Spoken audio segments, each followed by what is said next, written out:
Gabriella. The servants led me out of my room, and I glanced back, trying to wrap my heart around the sensation that I'd never see it again. In some ways, the Purity Tower was a luxury, protection, and a blessing. In many others, it was a prison.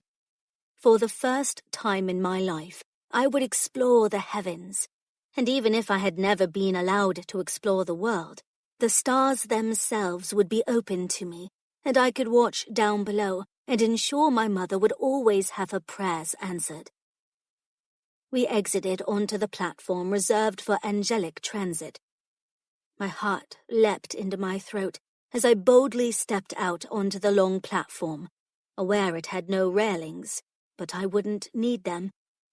I put one foot in front of the other, proud that I didn't wobble when the platform narrowed, showing me Chicago Zion spanned out beneath my feet. The crowds cheered, the roar lighting a smile across my face. I lifted my chin, gazing upward to the heavens that would be my home. There, Zion, in all its splendor, hinted above the clouds with the shimmer of emerald and silver. Silence washed over us as light poured down and an angelic hum filled the air, a melody that lifted my heart and wiped away all my worries and fears. The archangel Ulrich himself descended, framed by his warriors. He stood out from them with his pristine white wings, spanned out at an impossible length, as a golden glow emanated around his head. The world seemed to hold its breath when they landed, the only sound the slight rustle of his feathers as he shifted to approach me. I fell to my knees and spread out my fingers on the platform, opening my mouth to praise his glory when he caught my arm. "Stand with me," he said, his voice an incredible melody all on its own. Obeying, I stood, and my heart caught when he placed a finger under my chin, forcing me to look at his perfect face, into his incredible eyes that shone like diamonds. His gaze raked over me, and I blushed when I found him pleased with my appearance. "Are you ready, my bride?" he asked, as if it were that simple. "I am," I whispered. I wasn't. He smiled, a gesture that filled me with absolute joy as he gazed toward the clouds. I followed suit, finding that tears streamed down my face when the heavens opened, bringing with it the song of an angelic choir. White wings appeared as the welcoming assembly descended. Purity itself rained down on my face, bringing warmth and peace. I closed my eyes and lifted my hands, bathing in the moment. Would every day be like this from now on? Pure peace, purity, and glory? A strange note interrupted the song, making my stomach drop. My eyes flashed open, and I glanced at the archangel, hoping I had imagined the fault. He frowned, but he didn't look at me.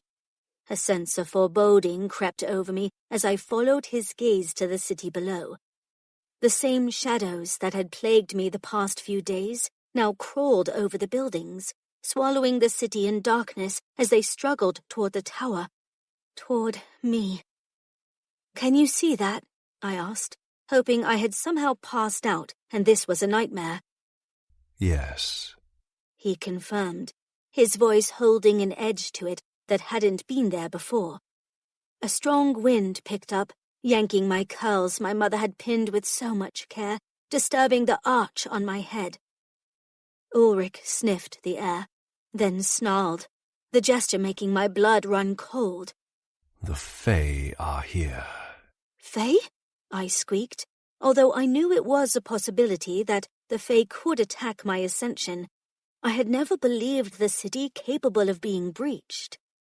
As if summoned by my fear, the creatures appeared, leaping up the edges of the tower as if they had invisible wings of their own.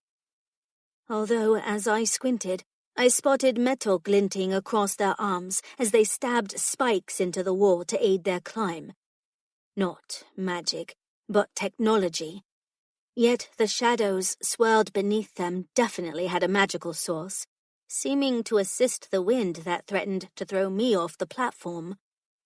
I wouldn't imagine ever having the audacity to touch the Archangel Superior.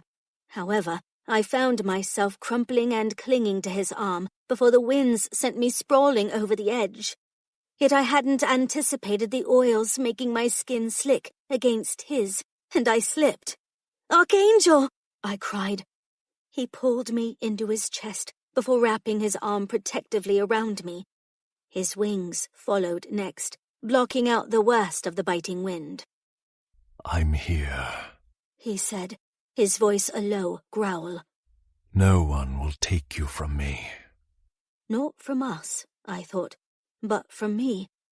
Did the Archangel wish to own me? Perhaps that was what a bride meant to him, although I decided I didn't want the Archangel to own me, not in that way. It didn't feel right or pure. I thought that would change when he touched me, when I saw him for myself, but my stomach twisted with fear. I hated to doubt him, but everything felt wrong, as if the icy wind would somehow snatch me out of his grip and I'd be lost to the shadow below. A fate that wouldn't be much better than being owned by the Archangel. My mother's scream cut through the air, and I twisted in the Archangel's grip. "Mama!" I cried, as a fae crested the platform and launched at her, as if knowing exactly where to strike my heart. Let them handle it. Ulrich growled in my ear. The Fae only want to pull you away from me.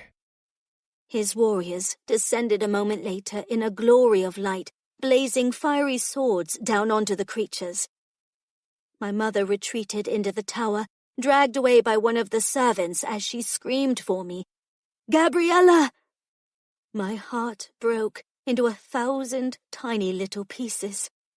"I can't just stand here," I shouted as I struggled against the Archangel, losing all of my sanity and not caring. "She needs me!" The Archangel held me with a tight grip, ignoring my protests, although his fingers slipped against the oils. I could get away from him if I really wanted to, but what would happen then? Perhaps my concern for my mother was a mortal fancy to him, one that would pass when I ascended. If that was the case, then perhaps I didn't want my wings. The Fae lunged at us, and Ulrich moved, spinning with incredible grace as he slammed the arc of his massive wing into one of the creatures, leaving my side for just a moment as his fingers finally slipped. Ulrich's strike sent the Fae hurtling off the platform, only to disappear into the shadows below with a screech. Then the shadows billowed up as if out of retaliation, engulfing us all as I screamed. Hands grabbed me, but they weren't warm and tender like the Archangel. I scrambled away from them, only to realize my mistake too late when my feet slipped off of the edge. I fell. Terror gripped my heart as I screamed, and a sharp slice of agony spread up my left leg as I must have caught the edge of the arches beneath the platform. The Archangel shouted something, but I couldn't hear him over the rush of wind in my ears. I hit something hard, but I couldn't have fallen far. My stomach dropped as something moved me at impossible speeds, indicated by the new rush of wind that flattened my headdress and roared over my ears. Stop screaming, came a command. I hadn't realized I'd been screaming, so I stopped, startled to find myself in the arms of a powerful male as the shadows cleared, leaving us in a floating sphere of darkness. My heart stuttered as I took in the male's features. His glowing gaze and pointed ears suggested this male was anything but angelic. Not even a man. A fae. I opened my mouth to scream again, but he leaned in close enough that our noses touched, sending me into shocked silence.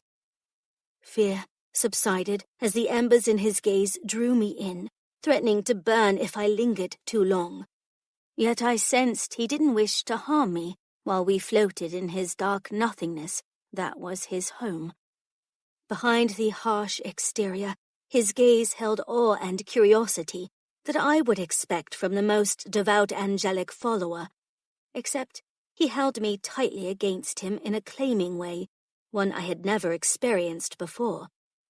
Like the archangel, I suspected this fae wanted to own me as well, but perhaps in a different way. He trailed his touch over my headdress, boasting a wry smile as if he'd picked it out himself, and then ran his touch down my cheek, leaving a searing brand that made me suck in a breath.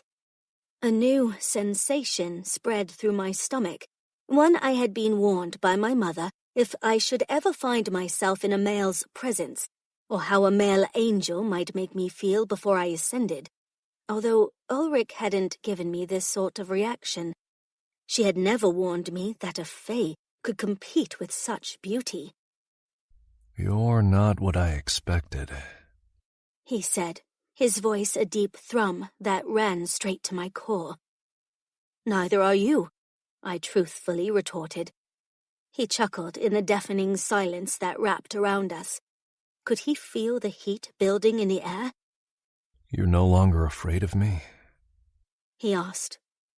"No," I decided aloud as I squirmed in his grip. My leg burned as if I'd touched something hot with the movement. "I need to get back to my mother." "Your mother?" he said, sounding amused. "Sweetheart, we're not near the tower anymore." I swallowed the lump in my throat. "If you've harmed her—" He outright laughed, irritating me. "You were the target, and now I have taken you away. Anyone at the tower will be safe. My generals and their armies have already retreated from the city before the winged bastards could kill any more of us." His golden eyes grew dark like a storm. "My people died today, so I suggest you prove yourself worthy of the trouble." Prove myself? Worthy? The only one I prove myself to is the archangel, I vowed, although I worried how this encounter had already somehow tainted me.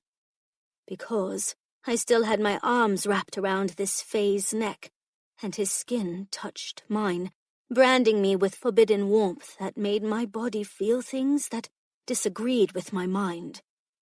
My gaze dipped, just for a moment, to his naked chest, and I drew in a light gasp. Everything about him was so perfect, hard and masculine. He released a low, sultry chuckle, which only made things worse. "Oh, sweetheart, I'm going to have fun with you."